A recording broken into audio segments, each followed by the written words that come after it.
the Cake Bake Shop, located at the Boardwalk, which has been under construction for basically 15 years, and no longer has construction walls. And the menu has been revealed, and the pricing's interesting. Is there anything else you want to say about the Cake Bake Shop before we get into the menu? Yeah, just really quick, I wanted to say that the exterior looks very pretty. It looks like it fits within Boardwalk pretty well. Like it's all white and there's little accents of gold around the building. Like it looks like it's been there for a long time. You could also plop it into Grand Floridian. It does have a Grand Flow vibe. It does. And I'm like, maybe I wonder if they originally wanted to put it there, but maybe not. I don't know, because it's not owned by Disney. Where would they have put it though? I don't know. That's the thing. Because the building itself reminds me of the Narcoossee's building. Yeah. Like the shape. Maybe I'll have to go back and look at the building again, but like it gives me those vibes. But anyway, it looks beautiful from the outside. I've heard from people that have been to Cake Bake Shops before, the other locations. They say it's very pretty inside. We'll have to see about that. But yeah, we're talking about the menu. Yeah, so it looks pretty on the outside. I will just say before we get into this conversation, I don't believe that this establishment is geared toward me. I don't think they're going after my business necessarily. So I might be speaking I agree with that. a bit out of my depth here in terms of what people are looking for in these types of establishments. But having said that, I will say, looking at their menu, they're out of their minds. I will just say that. They have lost their minds. I don't know it. You'll listen, some of these things I get, but let's just talk about some of these items. Because again, first off, you're at a theme park. You expect to pay a little bit higher prices. Sure. That's a given. Okay, I'm not going to argue that. But so we have some cocktails here, which are around $20-ish. That's not insane. I think where it starts getting a little interesting are when you get to like the pancake side with the brunch menu, the breakfast menu. Everything at the very least starts at $22 for pancakes. Yeah.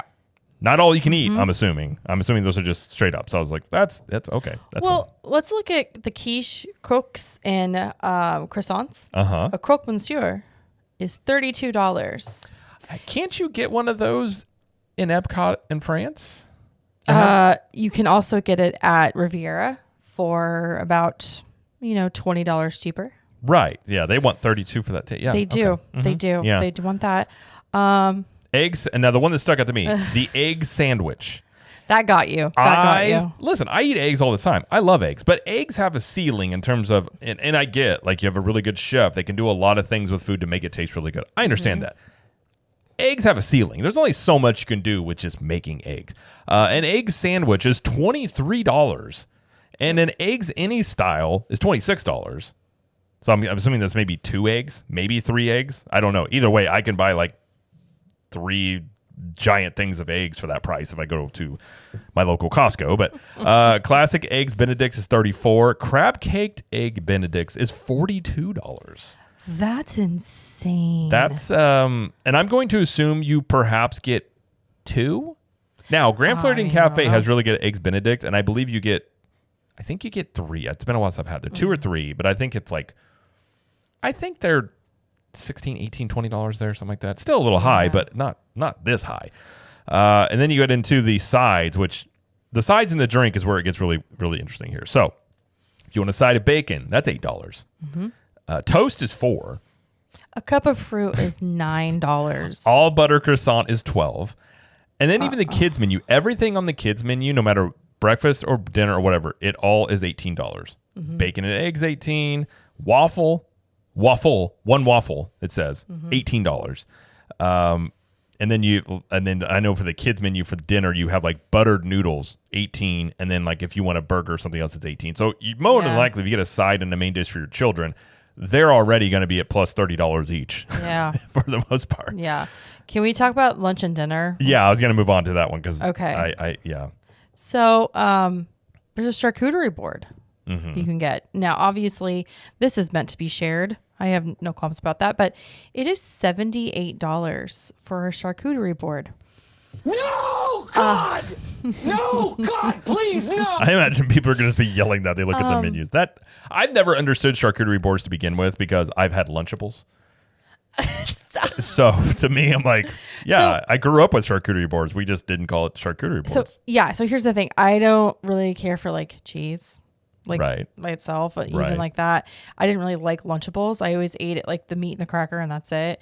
I get the charcuterie board thing and like people like the presentation of it and they like the different kinds of cheeses and meats and crackers and stuff and even fruit and whatever you do. I feel like there's a butt coming. But but $78 is so much money to pay for this. Again, maybe you're coming for like a special occasion or it's like a catering event or it's like a baby shower or a wedding shower. Like this place seems very suited for those special occasion kind of things.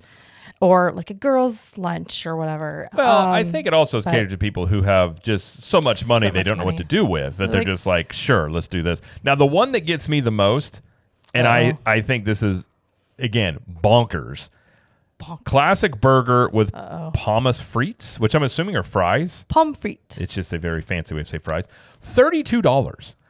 That's insane. Already burgers are approaching 20. Get me. And again, like the best burger I've had on property is Steakhouse 71, and that one I believe is like 20 to 24. Like it's already up there, but it is a good burger. Now this may very well be a good burger. I'm never going to find out because I'm not paying $32 on principle for a burger. I just find it insane. But I think the craziest thing on this menu. There's more? Oh, yes. I believe the craziest thing are the beverages. Okay. So you can make an argument that the things that they're presenting here they make themselves, and maybe it's that good and whatever. Okay, you're talking about beverages here that they don't make. If you want hot chocolate, it's 10. If you want a glass of milk, it's 8. If you want, let's see here. If you want a soda, if you want Coke Zero, Coke products, whatever, that's $8. Oh my gosh. Iced tea is $9. Orange juice is $11. Water, there's bottled water, I believe, is like $8. Yeah, $8. Yeah. So the beverages being now to me, this just seems gouging in terms of pricing here. I get you're creating an ambiance and an atmosphere because there are very expensive restaurants that people love and go to. I'm not making the argument that this place is not good, but even if your food is handcrafted and it's so unique, and you have a French chef that doesn't speak English and he only speaks French and he yells at people, which means he's a good chef. I'm like, whatever, fine. But when you're talking about Coke Zero being $8, I mean, that makes what in-park prices for Coke products seem reasonable. And those already up there like almost $5 a piece. Yeah, they're $5. So I'm not saying this place isn't good or won't be good. I'm just saying these prices are bonkers to me, at least. Now, I did compare. You haven't even gotten to the crazy part for me. Oh, what's the crazy part to you? The cake slices. Oh, yeah. What? Okay. They're like $24, $26. Again, haven't tried these, but that's a whole lot of money. And so we put this question out to Facebook in our Capture the Magic Community Facebook group. And I asked a question to everybody. I was like, have you been here to other locations? Like, what's, the pricing? Does it fit what you're getting? Like, can you share these things? And somebody had said that they had been there, and she said, and I asked her about the portion sizes for the cakes. I was like, can you share a piece of cake between like 4 people? Is this just like whatever? She goes, 2 people could share it. So 2 people could share a cake slice for 24, which I was like, okay, maybe. How much is a cake slice at Gideon's? That's a great question. I'm assuming like 8-ish. It can't be more than like 10, but Right. Again, I don't remember.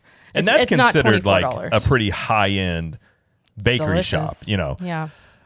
Yeah, well, I looked up. They have other locations. And again, I know you're going to pay more in a theme park. I looked up their Indiana location on their menu. And while it's still kind of pricey, but everything was generally $7 to almost $10 cheaper on that menu compared to this. So even the kids' menu is a little bit cheaper. My thing about this is this, and this is where I think it'll be interesting how this is received. I don't know how this place is going to do. I kind of have a hard time thinking you're on the boardwalk. There's already a lot of food options on the boardwalk right around it. And there's, again, you go into Epcot, a lot of this stuff you can just go into Epcot and get, and I know that is really good. I'm not going to compare it to this place because I've never had it, but you can go into the France Pavilion and get a lot of these things that are very good for much cheaper with the ambiance of being in France. The thing is, this is not a Disney-owned establishment, first of all. I will say that. But I don't know if your general theme park guest is going to understand that. and you already have, and we've talked about the sentiment, and now you have not only analysts, but now you have investors talking about perhaps the price hikes have been too aggressive, and this has been talked about a lot on different articles being written in publications. I don't think the general theme park fan is going to necessarily understand that this isn't Disney owned and just be like, oh, geez, they want $8 for a Coke. I just don't know how this is going to go over, especially given the climate right now with, inflation already and things are already more expensive. I'm sure this place has its clientele, and I have no doubt when it first opens, it will be popular because you're going to have the vloggers and the media and everybody going in there, and I'm sure they're going to say it's great. But I just, long term, it kind of gives me a little bit of NBA experience vibes in terms of a thing coming in that's kind of expensive that a lot of people, general public-wise, aren't really familiar with. And I don't know. I'm not saying it won't do good. I have questions. I'm more curiously watching this place, I think. That's understandable. Like I kind of agree. I wouldn't compare it to NBA experience. I just mean in terms of a place that comes in and doesn't last very long, potentially. Sure. I'm not going to make any predictions about how it's going to do because I just don't know. There's a lot of people that have been excited about it, but are you going to weigh like, okay, experience and price over, saving money? Like, what's going to win out here? But not even that far down the boardwalk, you have Flying Fish, which is legitimately is that signature dining technically? I want to say yes. Okay. Signature I dining. don't know, actually. That's a good question. I feel like these prices are getting, if not at the level, are getting very close to the level of signature dining. And having eaten at places like Topolino's and California Grill, yes, those places are expensive, but like they are very, very good. I just don't know if the prices given this place is going to necessarily justify it. Maybe it does. Maybe the food is that good, But even California Grill has menu items that are, you could get like a flatbread that's not insane. Like if you didn't have like, you don't want to go spend $100 on a meal, you could go in there and get a couple of sides and a drink and like walk out, $40-$50. I don't believe you're going to be able to do this at this place. It seems like unless you've got just eating by yourself and you just get one thing, it seems like if you got a family of four or just eating a normal meal, you're probably spending close to well over $100. Yeah, I would say. So I'm just curious, again, the pricing level compared to what else you can get just on the boardwalk itself in that price range. How many people are going to choose to eat here? I again, not making predictions. I just have more questions than answers when it comes to this in terms of, how it'll do. I guess we'll see. Yeah. But, so we'll see. I guess, let us know if you're in the Facebook group, Capture the Magic Community, or, let us know on Instagram what you think. 'Cause I'm curious. But I looked at those prices and I just went, I'm good. I'll check it out with some girl. Oh, you will? Oh yeah, I'll still check it out. I think we need to talk about a price limit. Okay. Going into here. Sure. Be like, I only got 3 things. The bill was $400. You're like, well, I just got cake and a soda. And you're like, oh, I'm not buying an $8 soda. That's I will drink water, thank you, and I will drink tap water. Actually, I don't know if I can do that. We'll see. We'll see what I do. What if you just brought your own water? I mean, I don't know. There's probably one of those places they won't let you. Probably. Either way, that's happening. That is happening. Let us know what you guys think. I just think the